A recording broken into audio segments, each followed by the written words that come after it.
মানুষের শারীরিক সৌন্দর্য প্রকৃত সৌন্দর্য না। হযরত আলী রাদিয়াল্লাহু তাআলা আনহু বলেন, মানুষের প্রকৃত সৌন্দর্য হচ্ছে তার আচরণে, তার মুখের ভাষা।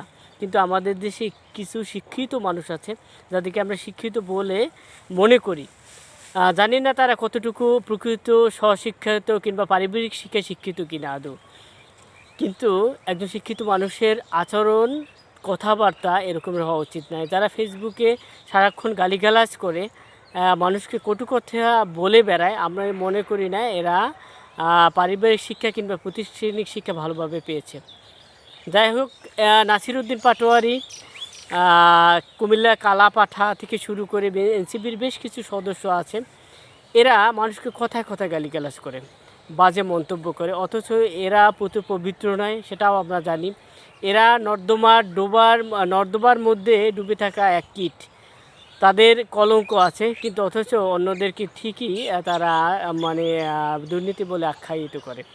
কিন্তু সাধারণ মানুষ কিন্তু ভালো করেই জানে তাদের অতীত পরিচয় কী।